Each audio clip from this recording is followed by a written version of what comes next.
हमारा शीघ्र कल्याण कैसे हो, इस बारे में पूज्य सेठ जी श्री जयदयाल गोयंदका जी तत्व चिंतामणि के प्रवचनों में कहते हैं, लोग परमात्मा प्राप्ति के साधन में जो समय लगाते हैं उसके सदुपयोग और सुधार की अत्यधिक आवश्यकता है। साधन के लिए जैसी चेष्टा होनी चाहिए वैसी वस्तुतः होती नहीं। दो चार साधकों के विषय में तो मैं कह नहीं सकता, पर अधिकांश साधक विशेष लाभ उठाते नहीं दिखते। यद्यपि उन्हें लाभ होता है पर वह बहुत ही साधारण है। अतः समय के महत्व को समझते हुए भविष्य में ऐसी चेष्टा करनी चाहिए जिससे जीवन के शेष भाग का अधिकाधिक सदुपयोग होकर परमात्मा की प्राप्ति शीघ्र से शीघ्र हो सके। मृत्यु निकट आ रही है, हमें अचानक यहां से चले जाना होगा। जब तक मृत्यु दूर है और शरीर स्वस्थ है तब तक आत्मा के कल्याणार्थ प्रत्येक प्रकार से तत्पर हो जाना चाहिए। मनुष्य जन्म ही जीवात्मा के कल्याण का एकमात्र साधन है। देव योनि भी यद्यपि पवित्र है पर उसमें भोगों की अधिकता के कारण साधन बनना कठिन है। इसीलिए देवगण भी यह इच्छा रखते हैं कि हमारा जन्म मनुष्य लोक में हो, जिससे हम भी अपना श्रेय साधन कर सकें। ऐसे सुर दुर्लभ मनुष्य जन्म को पाकर भी जो लोग ताश चौपड़ खेलते हैं, गांजा भांग आदि का नशा करते हैं और व्यर्थ का बकवाद तथा लोक निंदा करते रहते हैं, वे अपना अमूल्य समय ही व्यर्थ नहीं बिताते, बल्कि मर करके तिर्यक योनि अथवा इससे भी नीच गति को प्राप्त होते हैं। परंतु बुद्धिमान पुरुष जो जीवन की अमूल्य घड़ियों का महत्व समझकर साधन में तत्पर हो जाते हैं, बहुत शीघ्र अपना कल्याण कर सकते हैं। अतः जिज्ञासुओं को उचित है कि वे समय के सदुपयोग पर ध्यान दें। समय के सदुपयोग और सुधार के लिए विशेष रूप से दत्तचित्त होकर साधन को परिपक्व बनाने में तत्पर हो जाएं। भगवान ने हमें बुद्धि प्रदान की है, उसे सद्विचार और सत्कार्य में लगाने की आवश्यकता है। जो अविवेकी इस मनुष्य शरीर को विषय भोग आदि निंदनीय कर्मों में खो देते हैं, उनमें और पशुओं में कोई अंतर नहीं। सच पूछा जाए तो कहना पड़ेगा कि कई अंशों में वे उनसे भी गए बीते हैं। हमें स्वप्न में भी कभी इस विचार को आश्रय नहीं देना चाहिए कि हम भोग भी भोगेंगे और भगवान को भी प्राप्त कर लेंगे। दिन और रात को एक साथ देखना निसंदेह आकाश कुसुमों को तोड़ना है। जहां भोग है वहां भगवान रह नहीं सकते। संतों की यह वाणी ध्रुव सत्य है। जहां योग तहां भोग नहीं, जहां भोग नहीं योग। जहां भोग तहां रोग है, जहां रोग तह सोग। भोगी से कभी योग का साधन हो नहीं सकता। भोग का फल रोग और रोग का फल शोक है। अतः पाप ताप और रोग शोक की अत्यंत निवृत्ति के लिए विषयों से मुख मोड़कर साधन पथ पर उत्तरोत्तर अग्रसर होते रहना चाहिए। संसार में सार वस्तु केवल परमात्मा है। उससे भिन्न सब कुछ सर्वथा निस्सार, क्षणिक और अनित्य है। अतः मायिक पदार्थों के संग्रह और भोगों में आसक्त होने के कारण यदि इसी जन्म में हम परमात्मा की प्राप्ति न कर सके तो निर्विवाद रूप से मानना होगा कि हमारा जीवन भार रूप ही है। बंधुओं, आप मानव कर्तव्य पर विचार तो कीजिए। भगवान आपको उन्नति के लिए आवाहन करते हैं अवनत होना तो कर्तव्य विमुखता है। भगवान श्री कृष्ण की उद्बोधनमयी वाणी पर ध्यान दीजिए। गीता में भगवान कहते हैं, उद्धरेदात्मना आत्मानम नात्मानम अवसादयेत। उद्धार का अर्थ क्या है? उन्नति। रुपए कमाना उन्नति नहीं है, संतान वृद्धि भी उन्नति नहीं है। यह सब तो यहीं धरे रह जाएंगे। इनका मोह त्याग कर आत्मोद्धार के अति विलक्षण मार्ग पर आगे बढ़िए। समय को व्यर्थ न खोइए।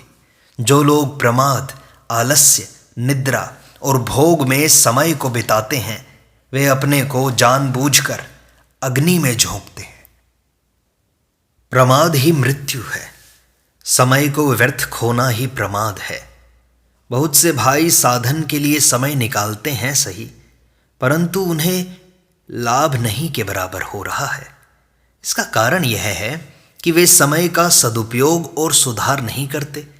वे कभी एकांत में बैठकर यह नहीं सोचते कि ऋषियों के द्वारा सेवित तपोभूमि में जन्म, द्विज जाति में उत्पत्ति और भगवत संबंधी चर्चा करने सुनने का अवसर, इन सारी अनुकूल सामग्रियों के जुट जाने पर भी यदि सुधार न हुआ तो फिर कब होगा?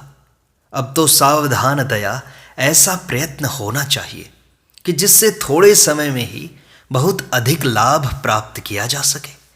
आगे की पंक्तियों में मैं अपनी साधारण बुद्धि के अनुसार जो निवेदन करूंगा, उससे आपको निश्चय हो सकेगा कि स्वल्प काल में ही अत्यधिक लाभ किस प्रकार हो सकता है। सबसे पहले गायत्री के जप पर ही विचार किया जाता है। मंत्र का जोर से उच्चारण करके जप करने से जो फल मिलता है, उससे 10 गुना अधिक फल उपांशु अथवा जिह्वा से किए जाने वाले जप से प्राप्त होता है।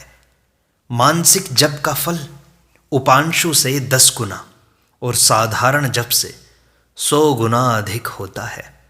इससे यही सिद्ध होता है कि मनुष्य 100 वर्षों में साधारण जप से जो फल प्राप्त कर सकता है, वही फल मानसिक जप के द्वारा उसे 1 ही वर्ष में प्राप्त हो सकता है। फिर वही भजन यदि निष्काम भाव और गुप्त रीति से किया जाए तो यह कहना अत्युक्ति नहीं होगा कि 100 वर्षों में जो फल नहीं हो सकता, वह केवल 6 मास में ही प्राप्त हो सकता है। अश्वमेध पर्वगत उत्तर गीता में भगवान श्री कृष्ण ने अर्जुन के प्रति कहा है कि जो पुरुष रात दिन तत्पर होकर विज्ञान आनंद घन के स्वरूप का चिंतन करता है, वह शीघ्र ही पवित्र होकर परम पद को प्राप्त हो जाता है। यह कौन नहीं जानता कि अटल व्रती ध्रुव जी केवल 5.5 महीनों में ही भगवत दर्शन का अलभ्य लाभ उठाकर कृतकृत्य हो गए थे। मित्रों, निश्चय रखिए कि यदि वैसी तत्परता के साथ लग जाएं, तो इस समय हम मनुष्य जन्म का परम लाभ केवल 5 ही दिनों में प्राप्त कर सकते हैं। पर दुख इस बात का है, भगवान का चिंतन करते ही कौन है? चिंतन तो करते हैं विषयों का। ऐसा करने को तो भगवान मिथ्याचार बतलाते हैं। कर्मेंद्रियाणि संयम्य यह आस्ते मनसा स्मरन् इंद्रियार्थान विमूढ़ात्मा मिथ्याचारः स उच्यते। जो मूढ़ बुद्धि पुरुष कर्मेंद्रियों को हठ से रोककर इंद्रियों के भोगों को मन से चिंतन करता रहता है, वह मिथ्याचारी अर्थात दंभी कहलाता है। लोग एकांत में ध्यान के लिए बैठते हैं तो झट से ऊँघने लगते हैं। इस बीच में यदि कोई श्रद्धेय पुरुष संयोगवश वहां आ पहुंचे तो उठ बैठते हैं। यही तो पाखंड है। भगवान इससे बड़े नाराज होते हैं। वे समझते हैं कि यदि ये भक्ति के नाम पर मुझे ढकते हैं तो इनका क्या होगा। रिझाना तो ये चाहते हैं लोगों को, और नाम लेते हैं एकांत में साधना का। भला ऐसे स्वांग की आवश्यकता ही क्या है। साधकों को भक्ति रूपी अमूल्य धन का संग्रह गुप्त रूप से करना चाहिए। निष्काम और गुप्त भजन ही शीघ्र अतिशीघ्र फलदायक होता है। स्त्री पुत्र आदि की प्राप्ति के लिए भजन को बेच देना भारी भूल है। यद्यपि इससे पतन नहीं होता, पर फल अति अल्प ही होता है। निष्काम भक्त को भगवान ने अपना ही स्वरूप माना है। ज्ञानी तू आत्मैव मे मतम, वही सबसे श्रेष्ठ है। अतः गायत्री मंत्र के जप की तरह किसी भी मंत्र अथवा नाम के जप से यदि हमें थोड़े ही समय में अधिक लाभ प्राप्त करना अभीष्ट हो तो उपर्युक्त शैली से उसमें सुधार कर लेना चाहिए। साथ ही मंत्र का जप अर्थ सहित आदर और प्रेम पूर्वक किया जाना चाहिए। यदि अर्थ समझ में ना आता हो तो भगवान के ध्यान सहित जप करना चाहिए। चारों वेदों में गायत्री के समान किसी भी मंत्र का महत्व नहीं बतलाया गया है, पर लोगों को उससे उतना लाभ नहीं होता। इसका कारण यह है कि वे अर्थ के सहित प्रेम और आदर से उसे जपते नहीं। मनु जी ने स्पष्ट कहा है कि जो व्यक्ति गायत्री की 10 मालाएं नित्य जपता है वह केवल 3 ही वर्षों में भारी से भारी पाप से छूट जाता है। पर आजकल जाप का मन तो कहीं रहता है और मणियां कहीं फिरती हैं। कर में तो माला फिरे, जीभ फिरे मुख माए, मनवा तो चहुँ दिशि फिरे, यह तो सुमिरन नाही। संख्या तो पूरी करनी ही नहीं है। साधक को तो भगवान को रिझाना है, फिर प्रेम और आदर में कमी क्यों करनी चाहिए। उपर्युक्त विशेषणों को लक्ष्य में रखकर जप करने से एक माला से जो लाभ होगा वह 1000 से भी न हुआ और न होगा। आप आज ही से इस प्रकार करके देखिए, थोड़े से समय में कितना अपरिमित लाभ होता है। 1.5 वर्ष में आपने जो मालाएं जपी वह 1 दिन से भी कम रहेंगी। इतना होने पर भी यदि असावधानता बनी रही तो विश्वास की कमी ही समझनी चाहिए। अब गीता के संबंध में विचार किया जाता है। एक भाई गीता का आद्योपांत पाठ करता है, पर उसका अर्थ और भाव कुछ भी नहीं समझता। पाठ के समय उसका मन भी संसार में चला जाता है। संकल्पों की अधिकता के कारण उसे यह भी ज्ञान नहीं कि मैं किस अध्याय एवं किस श्लोक का पाठ कर रहा हूँ। उसके लिए यह कार्य एक प्रकार से बेगार सा है, पर बेगार है भगवान की, इसलिए वह व्यर्थ नहीं जा सकती। दूसरा भाई प्रत्येक श्लोक का अर्थ समझकर प्रेम पूर्वक पाठ करता है। तत्व और रहस्य को समझकर पाठ करने से केवल एक ही श्लोक के पाठ से जो फल मिलता है वह पूरे 700 श्लोकों के साधारण पाठ से भी नहीं मिलता। एक साधक पूर्वा पर ध्यान देकर सारी गीता का पाठ करता है, पर आचरण में एक भी बात नहीं लाता। वह श्लोक पढ़ तो लेता है, देव द्विज गुरु प्राज्ञ पूजनम शौचमार्जवम ब्रह्मचर्यम अहिंसा च शारीरम तप उच्यते। वह समझता है कि देवता, ब्राह्मण, गुरु और ज्ञानी जनों का पूजन, शुचिता, सरलता, ब्रह्मचर्य और अहिंसा यह शरीर संबंधी तप कहलाता है, पर उसका यह केवल समझना मात्र ही है, जब तक कि वह अपने जीवन में वैसा व्यवहार नहीं करता। दूसरा भाई केवल एक ही श्लोक को पढ़ता है, पर उसे अक्षरशः कार्यान्वित कर देता है। ऐसी अवस्था में कहना पड़ेगा कि आचरण में लाने वाला साधक अर्थ के जानने वाले से 700 गुना तथा बेगारी वाले से 4,90,000 से भी अधिक गुना लाभ उठाने वाला है। अंतरम महद अंतरम, दिन रात का अंतर प्रत्यक्ष दिखाई देता है। अर्थ सहित पाठ करने वाला जो लाभ 2 वर्षों में नहीं उठा सकता, धारण करने वाला एक ही दिन में उससे कहीं ज्यादा लाभ उठा सकता है। यूं तो गीता के पाठ से लाभ है, क्योंकि भगवान कहते हैं अध्यक्ष्यते च य इमं धर्मं संवादम आवयोः ज्ञान यज्ञेन तेनाहम इष्टः स्यामिति मे मतिः। हे अर्जुन, जो पुरुष इस धर्ममय हम दोनों के संवाद रूप गीता शास्त्र को पढ़ेगा, अर्थात नित्य पाठ करेगा, उसके द्वारा मैं ज्ञान यज्ञ से पूजित होऊंगा, ऐसा मेरा मत है। इस प्रकार मुक्ति रूप प्रसादी तो उसे मिल ही जाएगी, पर धारण करने पर तो एक ही श्लोक मुक्ति का दाता हो सकता है। पूरी गीता का नहीं तो कम से कम एक अध्याय का पाठ तो कर ही लेना चाहिए। इस प्रकार जिसने 24 बार आवृत्ति कर ली, उसने एक वर्ष में 24 ज्ञान यज्ञ कर डाले। जो पढ़ना नहीं जानता वह सुनकर भी यदि आचरण करे तो मुक्ति का अधिकारी हो सकता है। कितने आदमी नित्य ही गीता सुनते हैं, पर सुनने से ही काम नहीं चलेगा। आज से ही यह संकल्प कर लेना चाहिए कि प्रत्येक प्रकार से व्यवहार में लाकर हम अपना जीवन गीता के कथन अनुसार बनाने की चेष्टा करेंगे। उत्तम लोकों का अधिकारी तो श्रद्धा से सुनने वाला भी हो ही जाता है, क्योंकि भगवान कहते हैं श्रद्धावान अनसूयश्च शृणुयादपि यो नरः सोपि मुक्तः शुभान लोकान प्राप्नुयात् पुण्य कर्मणाम। जो पुरुष श्रद्धायुक्त और दोष दृष्टि से रहित हुआ इस गीता शास्त्र का श्रवण मात्र भी करेगा, वह भी पापों से मुक्त होकर उत्तम कर्म करने वालों के श्रेष्ठ लोकों को प्राप्त होगा। अतएव कम से कम प्रत्येक मनुष्य को गीता के श्रवण के द्वारा यमराज का द्वार तो बंद कर ही देना चाहिए। अब संध्योपासन के विषय में कुछ लिखा जाता है। श्रद्धा, प्रेम और सत्कार पूर्वक की हुई संध्या उपासना से सब पापों का नाश होकर आत्मा का कल्याण हो जाता है। सब द्विजातियों को प्रातः, मध्याह्न और सायंकाल की संध्या श्रद्धा, प्रेम और सत्कार पूर्वक करनी चाहिए। 3 काल की न कर सकें तो प्रातः सायं संध्या तो अवश्यमेव करनी चाहिए। द्विज होकर जो संध्या नहीं करता वह प्रायश्चित्त का भागी और शूद्र के समान समझा जाता है।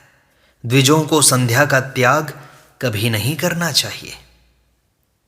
मार्जन, आचमन और प्राणायाम आदि की विधि को समझकर ही सारी क्रियाएं प्रमाद और उपेक्षा को छोड़कर आदर पूर्वक करनी चाहिए। प्रत्येक मंत्र के पूर्व जो विनियोग छोड़ा जाता है उसमें बतलाए हुए ऋषि, छंद, देवता और विषय को समझते हुए मंत्र का प्रेम पूर्वक शुद्धता और स्पष्टता से उच्चारण करना चाहिए। उस मंत्र या श्लोक के प्रयोजन को भी अच्छी प्रकार से समझ लेने की आवश्यकता है। जैसे ओम अपवित्रः पवित्रो वा सर्वावस्थां गतोपि वा यह स्मरेत पुंडरीकाक्षं स बाह्याभ्यंतरः शुचिः। इस श्लोक को पढ़कर हम बाहर भीतर की पवित्रता के लिए शरीर का मार्जन करते हैं। यह विचारने का विषय है कि मंत्र के उच्चारण से शरीर की पवित्रता होती है अथवा जल के मार्जन से। गौर करने पर यह मालूम होगा कि मुख्य बात इन दोनों से ही भिन्न है। वह यह है कि पुंडरीकाक्ष भगवान का स्मरण करने पर मनुष्य बाहर भीतर से पवित्र होता है, क्योंकि श्लोक का आशय यही है। यदि यह पूछा जाए कि फिर श्लोक के पढ़ने और मार्जन करने की आवश्यकता ही क्या है, तो इसका उत्तर यह है कि श्लोक का पाठ, इसका उद्देश्य तो परमात्मा स्मृति के महत्व को बतलाना और मार्जन पवित्रता की ओर लक्ष्य करवाता है। इसी प्रकार सब मंत्रों, श्लोकों और विनियोगों के तात्पर्य को समझ समझकर संध्या करनी चाहिए। सूर्य भगवान के दर्शन, ध्यान और अर्घ्य के समय ऐसा समझना चाहिए कि हम भगवान का साक्षात दर्शन और स्वागत इत्यादि कर रहे हैं। इस प्रकार प्रत्येक बात को खूब समझकर पद पद पर प्रेम में मुग्ध होना चाहिए एवं मन में इस बात का दृढ़ विश्वास रखना चाहिए कि प्रेम और आदर पूर्वक समय पर सूर्य भगवान की उपासना करते करते हम उनकी कृपा से अवश्य ही परम धाम को प्राप्त कर सकेंगे, क्योंकि प्रेमी और श्रद्धालु उपासक द्वारा की हुई उपासना की सुनवाई अवश्य ही होगी। ईशोपनिषद में भी लिखा है कि उपासक मरण काल में परम धाम में जाने के लिए सूर्य भगवान से प्रार्थना करता है, हिरण्मयेन पात्रेण सत्यस्यापि हितं मुखम तत्वं पूषन्नपावृणु सत्य धर्माय दृष्टये। हे सूर्य, सत्य रूप आपका मुख सुवर्ण सदृश पात्र द्वारा ढका हुआ है, उसको आप हटाइए, जिससे कि मुझे आप सत्य धर्म वाले ब्रह्म के दर्शन हो। श्रद्धा, प्रेम और आदर पूर्वक उपासना करने वाले उपासक की ही उपर्युक्त प्रार्थना स्वीकृत होती है। यह बात युक्ति युक्त भी है कि कोई भी सेवक जब अपने स्वामी की श्रद्धा और प्रेम से सेवा करता है तो उत्तम पुरुष उसके प्रत्युपकारार्थ अपनी शक्ति के अनुसार उसका हित साधन करता ही है। फिर सूर्य भगवान की श्रद्धा भक्ति से उपासना करने वाले उपासक के कल्याण में तो संदेह ही क्या है। महाभारत में प्रसिद्ध है कि महाराज युधिष्ठिर ने तो अपने भक्त कुत्ते को अपने साथ स्वर्ग में ले जाना चाहा था, फिर सूर्य भगवान हमारा कल्याण करें, इसमें तो कहना ही क्या है। अतः जिन्हें शीघ्र से शीघ्र परम शांति प्राप्त करने की इच्छा हो, उन्हें उचित है कि वे अपने समय का सदुपयोग करते हुए उपर्युक्त शैली से साधन में दृढ़ता पूर्वक तत्पर हो जाएं। इस प्रकार सत्संग का यह भाग संपूर्णता को प्राप्त होता है। शेष अगले अंक में।